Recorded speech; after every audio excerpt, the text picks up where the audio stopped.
Hello students. आज हम start करने वाले हैं मैटर इन अवर सराउंडिंग का लेक्चर नंबर 3। लेक्चर नंबर 2 में हमने सॉलिड स्टेट के बारे में कंप्लीट करा लिया था और ये बताया था एग्जाम में किस तरीके के क्वेश्चंस बनते हैं। आज हम उसी प्रोसेस को आगे बढ़ाएंगे। आज बात करेंगे हम लिक्विड स्टेट की। लिक्विड स्टेट में भी हम डेफिनेशन, उसकी प्रॉपर्टीज और देखेंगे एग्जाम में किस तरीके के क्वेश्चंस इस टॉपिक से बनते हैं।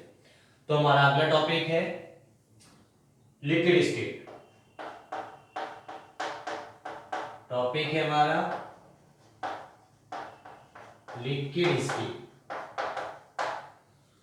फर्स्ट ऑफ ऑल इसकी हम डेफिनेशन देखेंगे।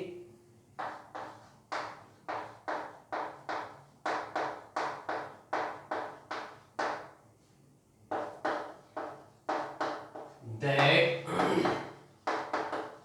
state of matter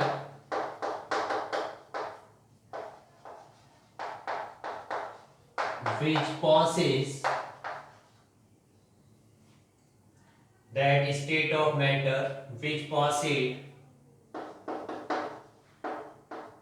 fluidity and have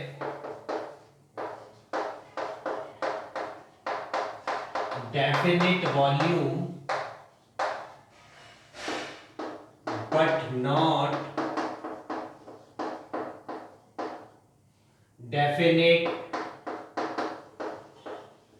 shape। Example है इसका वाटर, मिल्क, ऑयल, एल्कोहल, ये सब इसके एग्जाम्पल है। तो यहां भी हम बात करेंगे पर्टिकुलर जो हमारा लिक्विड है, लिक्विड में स्पेशली जो वॉल्यूम है वो तो हमारा डेफिनेट रहता ही है, लेकिन जो शेप है वो इसका डेफिनेट नहीं रहता। क्लियर है? इसे नोट कर लीजिए। आगे बताते हैं प्रॉपर्टीज ऑफ लिक्विड। सब करें। आगे देखते हैं properties of liquid.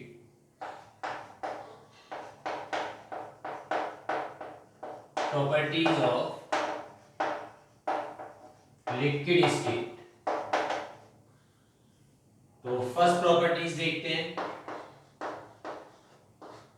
They have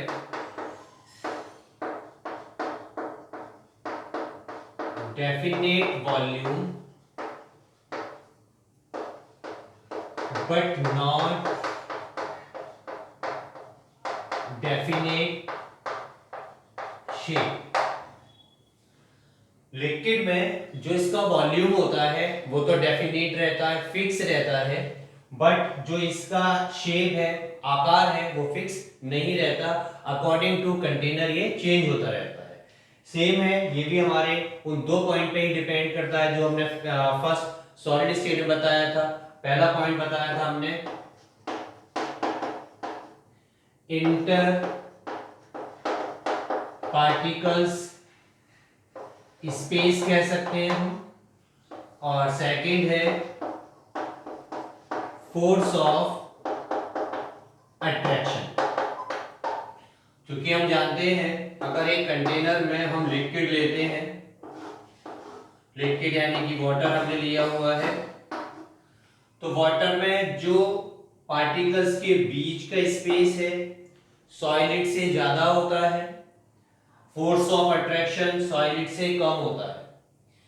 तो फोर्स ऑफ अट्रैक्शन कम होने की वजह से ये जो हमारे पास लिक्विड है, लिक्विड का जो शेप है अकॉर्डिंग टू कंटेनर चेंज होता रहता है। मान के चलिए इसका वॉल्यूम है 1 लीटर और ये कंटेनर में है। अब हम एक कोई बोतल ले लेते हैं और ये बोतल है हमारी 1 लीटर की,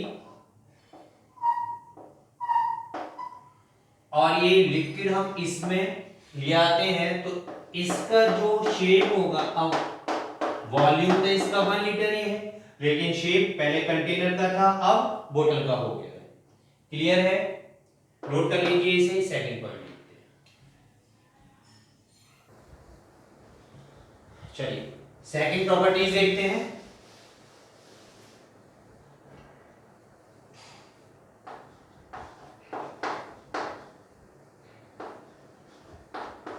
They show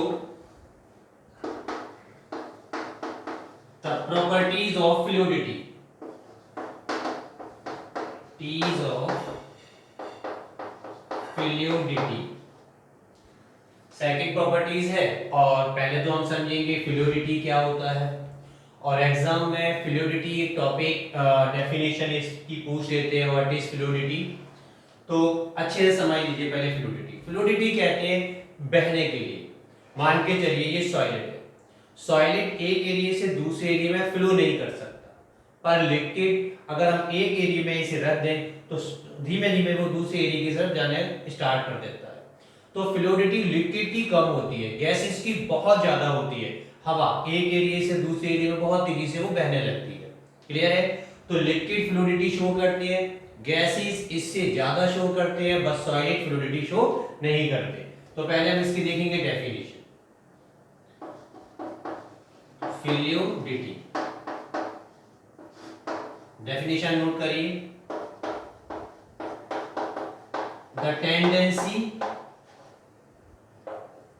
the tendency of any substance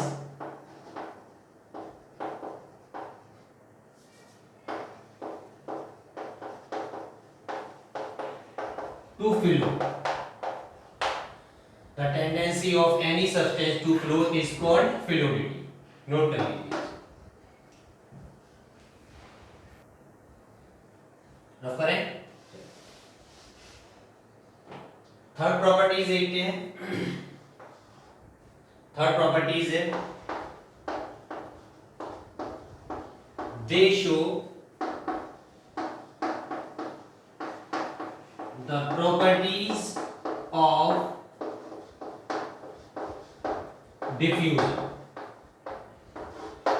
liquid diffusion की प्रॉपर्टी शो करते हैं। रीजन आप जानते ही हो कि लिक्विड के बीच दो मॉलिक्यूल्स के बीच में इंटरमॉलिक्यूलर स्पेस होता है, जिसकी वजह से ये डिफ्यूजन की प्रॉपर्टी शो करते हैं। एग्जाम में स्पेशली पूछ लिया जाता है इंक मिक्स विद वाटर। जब हम इंक को वाटर में मिलाते हैं तो इंक के मॉलिक्यूल्स वाटर के मॉलिक्यूल्स के अंदर आ जाते, बीच में आ जाते हैं, इंटरमिक्स हो जाते हैं, और इंटरमिक्सिंग ही शो कराती है हमारी डिफ्यूजन। हमने सॉलिड में बताया था बोर्ड एंड चॉक के बारे में, ठीक है। तो यहां पर हमारा ये इंटरमिक्सिंग रहेगा। क्लियर है? अगला देखते हैं।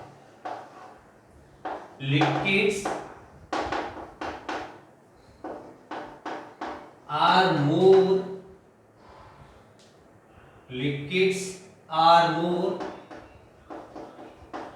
compressible than solids। कंप्रेसिबल यानी कि कंप्रेसिबिलिटी, किसी को प्रेशराइज करके दबाना। तो सॉलिड में तो हमारा जो इंटरमॉलिक्यूलर स्पेस है वो होता नहीं है, तो वो रिजिड हो जाते हैं, इनकंप्रेसिबल रहते हैं। लेकिन लिक्विड के मॉलिक्यूल्स के बीच में क्या है? बीच में इंटरमॉलिक्यूलर स्पेस होता है, तो इसे कंप्रेस किया जा सकता है। पहले यहां तक नोट कर लीजिए।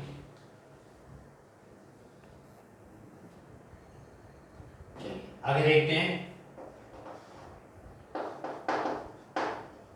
Liquids are not rigid. Liquids rigid नहीं होते हैं, कंप्रेस किए जा सकते हैं। 6 पॉइंट नोट करिए। Kinetic energy of liquids are more than solids। Kinetic energy इसे एक्सप्लेन करते हैं। देखिए, ये मान के चलिए हमारे पास दो कंटेनर हैं। फर्स्ट कंटेनर में हमारे सॉलिड पार्टिकल्स हैं जो एक दूसरे से अटैच हैं, काइनेटिक एनर्जी बहुत नेग्लिजिबल है। और जैसे ही हमारे मॉलिक्यूल दूर दूर रहते हैं तो एक दूसरे को क्या करते हैं? रिपीट करते हैं। ये डाइपोल मूवमेंट के अकॉर्डिंग हमने वाटर के से समझाया था। तो इनके अंदर क्या है, काइनेटिक एनर्जी ज्यादा होती है देन सॉलिड, और सबसे ज्यादा काइनेटिक एनर्जी होती है हमारी गैसियस फॉर्म में। क्लियर है? अगला 7 पॉइंट देखेंगे, liquids have less density, liquids have less density than solids. इससे ये जो लिक्विड्स की डेंसिटी है, यहां से एग्जाम में क्वेश्चन आ जाता है, तो पहले से आप नोट कर दीजिए, रफ करके फिर इसका आंसर बताते हैं। नोट करिए।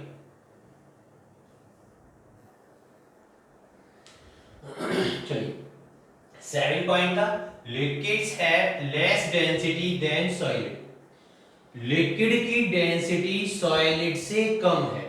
क्यों? पहले तो इस चीज को हम देखेंगे। तो हम जानते हैं density is equal to mass upon volume, और ये हमने सॉलिड वाले टॉपिक में बताया था कि जो डेंसिटी है वॉल्यूम के इनवर्सली प्रोपोर्शनल है। अगर आप वॉल्यूम बढ़ाते हो तो डेंसिटी कम होगी। इस चीज को अच्छे से समझ लेना, वॉल्यूम अगर बढ़ाओगे तो डेंसिटी घटेगी। अब देखिए इसी के ऊपर ये लास्ट वाला जो पॉइंट है, इसके ऊपर एक एक्सेप्शन बनता है, और उस एक्सेप्शन के ऊपर ज्यादा क्वेश्चंस आते हैं एग्जाम में। एक्सेप्शन क्या है कि ice floats on the surface of water, कि बर्फ है, बर्फ को आप पानी में डुबा लीजिए, लेकिन बर्फ क्या है, पानी की सरफेस के ऊपर तैरता रहता है। ऐसा क्यों? पहले तो ये समझ लीजिए सवाल। सॉलिड है जिसकी डेंसिटी ज्यादा होती है, आप मान के चलिए एक लोहे की कोई भी चीज ले लीजिए, पानी में डालिए तो पानी के बॉटम पे बैठेगी। रीजन कि पानी से उस लोहे की चीज की डेंसिटी ज्यादा है। इसी को अगर हम बेस मानते हैं, तो हम जब बर्फ को उस पानी में डालते हैं तो बर्फ पानी के बॉटम पे बैठना चाहिए, जबकि बॉटम पे नहीं बैठता, वो ऊपर फ्लोट करता है। ऐसा क्यों होता है? ये एक्सेप्शन केस है, रीजन है इसका। देखिए ये हमने एक आइस का स्ट्रक्चर बना के रखा हुआ है, पहले हम इस स्ट्रक्चर को समझेंगे तब इसका आंसर आसानी से निकाल सकते हैं। देखिए स्पेशली क्या है, ये हमारा फॉर्मूला होता है H2O वाटर का। स्ट्रक्चर बनाते हैं हम इस तरीके से,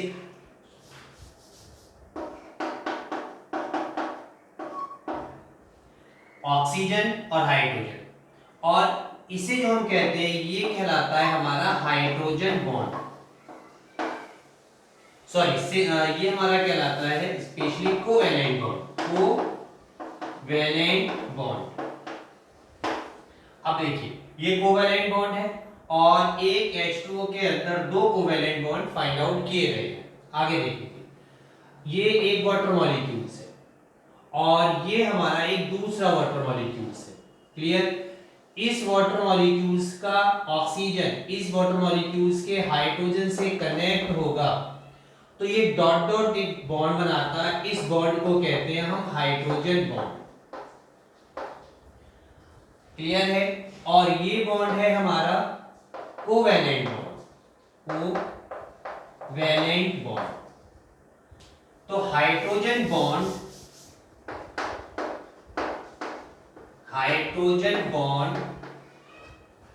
वीकर होता है, वीकर देन कोवैलेंट बॉन्ड।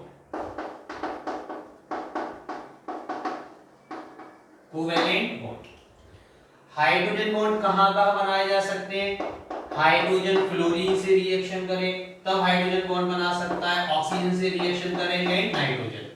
तो हम कह सकते हैं कि एक्टिव हाइड्रोजन स्पेशली FON, इसे हम फॉन पढ़ेंगे, फॉन से रिएक्ट करके ये हाइड्रोजन बॉन्ड बना सकता है। हाइड्रोजन बॉन्ड को हम डॉट डॉट लाइन से शो करते हैं। क्लियर है? आइस के अंदर एक केज लाइक स्ट्रक्चर बन जाता है। ये स्ट्रक्चर कैसा है? Cage like structure. इस केज लाइक स्ट्रक्चर में इन वाटर मॉलिक्यूल्स के बीच में ये काफी स्पेस रहता है। इस स्पेस को कहते हैं हम वैकेंट स्पेस, जिसकी वजह से इसका वॉल्यूम बढ़ जाता है, और जब वॉल्यूम बढ़ जाता है तो उस चीज की डेंसिटी घट जाती है। और जब डेंसिटी घटेगी इसी की वजह से हमारी जो आइस है वो फ्लोट कर जाती है वाटर के ऊपर। नोट कर लीजिए, अभी इसकी डेफिनेशन लिखते हैं।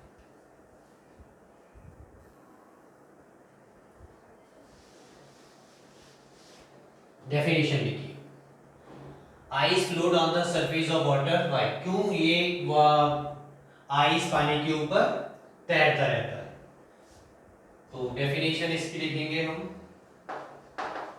Ice has cage like structure due to this vacant space are formed, as a result volume increases and hence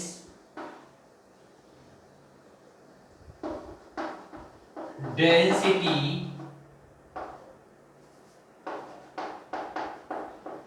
decreases. So ice floats on the surface of water. ये बहुत ही ज्यादा इंपोर्टेंट क्वेश्चन है, इसे अच्छे से करें। क्लियर है? अब इस तरीके से हमारा ये लिक्विड स्टेट कंप्लीट हुआ। आगे देखते हैं गैसेस स्टेट।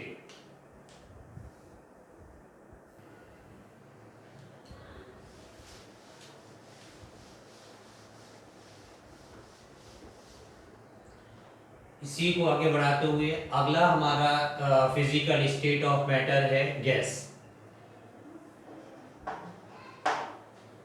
स्पेशली सबसे पहले गैसियस स्टेट की definition,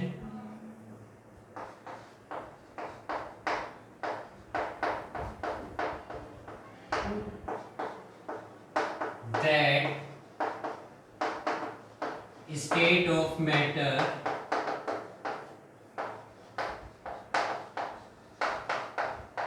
disposes fluidity and highly compressibility या highly compressible and have indefinite shape and volume is called gaseous state या is called gases। Clear? Example note करिए, N2 है, O2 है, CO2 है, H2 है, ये सब गैसेस इसी के अंतर्गत आती है। सेम इसी को आगे बढ़ाएंगे हम, properties of gaseous state. Note कर लिया आपने, ये रफ करें।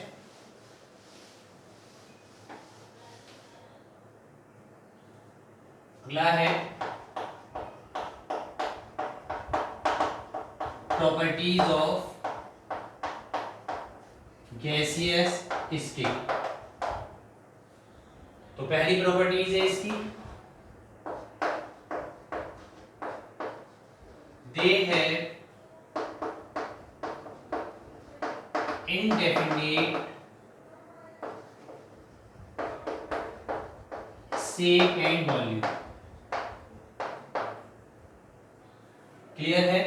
रीजन आप देख ही सकते हो क्यों है। पर मान के चलिए हमारे पास एक कंटेनर है, इस कंटेनर के अंदर गैसेस फिल है।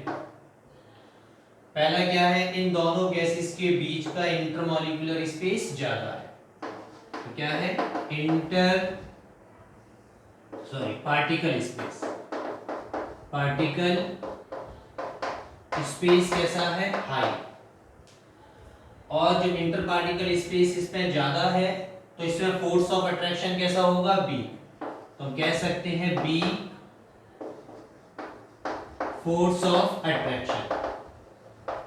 और जिसकी वजह से हमारी gases indefinite shape and volume रखती है। क्लियर है? सेकंड पॉइंट,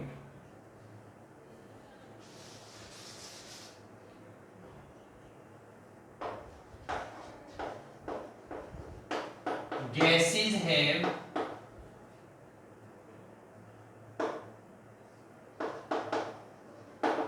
fluidity and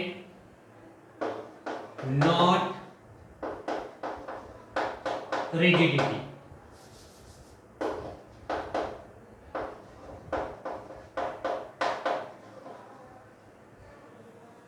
जो हमारे पास गैसेस होती है ये हाईली फ्लूइडिटी शो करती है, या हम कह सकते हैं highly fluidity, but not rigidity. ये रिजिडिटी शो नहीं करती है, हाईली फ्लूइडिटी शो करती है। अगला पॉइंट देखिए, density of gases is lower than liquid and solids। Clear? अगला point, gases have highly compressible, ये बहुत ज्यादा हाईली कंप्रेसिबल होती है। क्लियर? अगला point, gaseous particles have higher kinetic energy than solids. ये नोट कर लीजिए, ये इसकी प्रॉपर्टीज नोट करिए।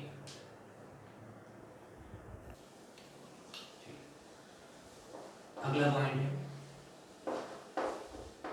Gases show maximum diffusion.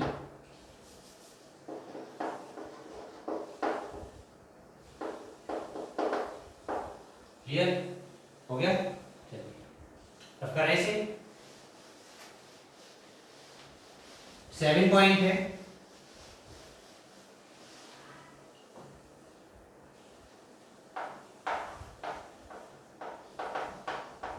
Gases exert pressure. Formula होता है P is equal to force upon area. Clear? Numerical आएंगे इसके, और इसका unit of pressure ATM atmosphere. 1 ATM is equal to 760 mmHg। Clear? या हम कह सकते हैं इसे 76 सेंटीमीटर mmHg, या ये इक्वल होता है 760 टॉर्क, या इसे हम मान सकते हैं 1.013 इंटू 10⁵ पास्कल, या 1.013 ये कहला सकता है इसका बार,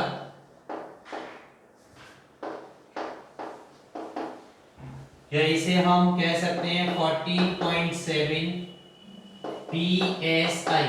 फुल फॉर्म है PSI की, पाउंड पर इंच स्क्वायर।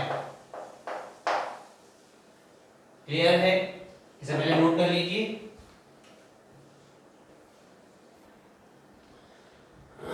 चलिए देखिए, एक छोटी सी हिस्ट्री है टॉर की। ये टॉर यूनिट कैसे आया?